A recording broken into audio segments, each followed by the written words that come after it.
আসসালামু আলাইকুম। সবাই কেমন আছেন? আশা করি আল্লাহর রহমতে সবাই ভালো আছেন। আমি আল্লাহর রহমতে ভালো আছি। আজকে নতুন আরেকটি ভিডিও নিয়ে চলে আসলাম। এখনকার দিনে ছেলে মেয়ে উভয়েরই ইনকাম করা দরকার। শুধু ছেলেদের একার ইনকামে সংসার চালানো অসম্ভব হয়ে পড়েছে মধ্যবিত্ত পরিবারগুলোতে। এখন জিনিসপত্রের যে দাম, এছাড়াও যারা বাসা ভাড়া করে থাকে তাদের খরচ তুলনামূলকভাবে আরও বেশি পড়ে যায়। সংসার চালানো, বাসা ভাড়া দেওয়া, বাচ্চাদের লেখাপড়া খরচ চালানো, নিজেদের চাহিদা পূরণ, এসব একজনের ইনকামের টাকা দিয়ে করা কষ্টকর হয়ে পড়ে। সাধারণ পরিবারগুলোতে তো আমি মনে করি যদি ছেলে মেয়ে উভয়ই কাজ করা হয়, একসাথে দুজনে যদি ইনকাম করা হয়, এতে করে কিন্তু একজনের উপর একটু হলেও চাপ কমবে। তাই তো আমি প্রতিটা মেয়েকেই বলবো, নিজেরা কিছু করেন, শুধু সংসার করে নিজের বাকি সময়গুলোকে নষ্ট করেন না।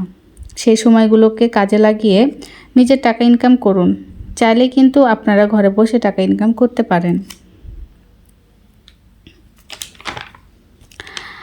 আপনাকে যে কোনো একটি কাজ শিখে নিতে হবে।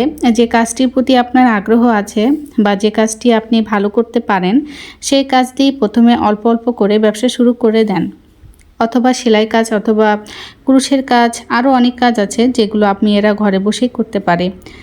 নিজের ইচ্ছা, নিজের চেষ্টা, নিজের কাজের প্রতি আগ্রহ যদি থাকে, তাহলে আপনি অবশ্যই সামনে এগিয়ে যেতে পারবেন। যারা আমার ভিডিওটি দেখছেন তারা আমার ভিডিওতে একটা লাইক করে দিবেন আর আমার চ্যানেলটি সাবস্ক্রাইব করে আমার পাশেই থাকবেন। যারা অলরেডি কাজটি করে দিয়েছেন তাদেরকে অসংখ্য অসংখ্য ধন্যবাদ। এখন কিছু কমেন্ট পড়ি আর সেগুলোর উত্তর দিই। একটা আপু কমেন্ট করেছেন, আপু আপনার সেলাই মেশিন কি বেশি শব্দ হয়? তো আপু, আমার সেলাই মেশিনটা বাটারফ্লাই অরিজিনাল মেশিন, আমার সেলাই মেশিনে অল্প শব্দ হয়।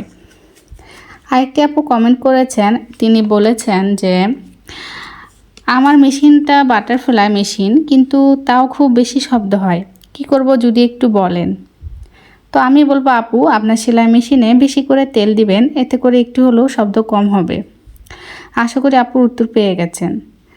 আরেকটি আপু কমেন্ট করেছেন, তিনি বলেছেন যে আপু, আমি একজন ছাত্রী, কিন্তু আমি কিছু করতে চাই।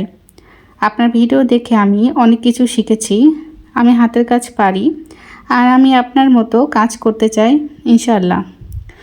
আপু, আপনি আমার জন্য দোয়া করবেন। তো আপু, আপনার জন্য অনেক অনেক দোয়া ও শুভকামনা রইল। আমার আপুরা যে আমার ভিডিও দেখে এবং আমাকে এত ভালোবাসে, এত সুন্দর সুন্দর কমেন্ট করে, আমার অনেক ভালো লাগে। আমি অনেক খুশি যে আপনারা আমার পাশে আছেন। এটা একটা কাস্টমারের পায়জামা তৈরি করছি।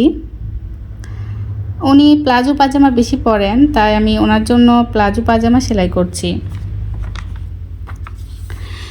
এই গরমে প্লাজো পায়জামা পরলে অনেকটা আরাম পাওয়া যায়। প্লাজো পায়জামা তৈরি করা খুবই সহজ, আপনারা মনোযোগ সহকারে দেখলেই তৈরি করতে পারবেন।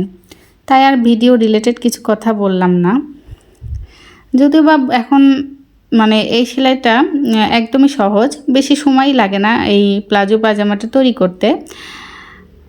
জাস্ট 10-15 মিনিট সেলাই করলে কিন্তু অলরেডি পায়জামাটা তৈরি হয়ে যায়। তো তারপরও কিছু একটু বলি, যারা নতুন দেখছেন আমার ভিডিওটা, যারা কাজ শিখতে চাচ্ছেন তাদের উদ্দেশ্য করে বলছি। এইটা শুধুমাত্র কোমরের মাপ লাগবে, আর হাইয়ের মাপটা লাগবে, আর হচ্ছে লম্বার মুহুরির মাপ। এই কয়টা মাপ হলেই একটা প্লাজো পায়জামা তৈরি করা সম্ভব। প্রথমে আপনাদের লম্বার মাপটা নিতে হবে, তারপর হাইয়ের মাপটা নিয়ে কেটে নিতে হবে। এরপর মুহুরি যে যতটুকু চায় সেটুকু পরিমাণ রাখতে হবে। আর আমি কিন্তু এই প্লাজো পায়জামাটাকে প্লাজো পায়জামাটাতে হচ্ছে পট্টি দিয়েছি, কারণ পট্টি দিলে কি হয়, পায়জামা যে হাইটা সেটা কিন্তু ফেটে যাওয়ার সম্ভাবনা থাকে না। আর যারা একটু স্বাস্থ্যবান মানুষ তাদের জন্য অবশ্যই পায়জামাতে পট্টি দিয়ে তৈরি করতে হবে, এতে করে হাইটা ফাটে যাবে না, লাস্টিং করবে অনেক দিন। তো আমি এখন পায়জামাটা অলরেডি কমপ্লিট করে ফেলেছি। এখন পায়জামাতে রবার অ্যাড করব। তার জন্য আমি 21 ইঞ্চি পরিমাণে রবারটা পাটে কেটে নিয়েছি। এখন হচ্ছে একটা সিফটি পিনের সাহায্যে কিন্তু রবারটা আমি পায়জামার ভিতর ভরে দিচ্ছি। আর এই ধরনের প্লাস্টিকের মাথাওয়ালা সিফটি পিন দিয়ে যদি আপনারা রবারটা পায়জামাতে ভরেন, তাহলে কিন্তু দেখা যায় যে ভালো হয়, সেফটি পিনটা ফুঁড়ে বের হয়ে যায় না। আর এমনি সাধারণ যে সেফটি পিনগুলো আছে সেগুলো দিয়ে পায়জামাতে ইলাস্টিক লাগানোর সময় কিন্তু সেফটি পিনটা একদম খুলে হাতে লেগে যায় অথবা পায়জামার সঙ্গে আটকে যায়। তো যাই হোক, এই তো আমি এখন রবার ভরে দিয়ে এখন সাইডে সেলাই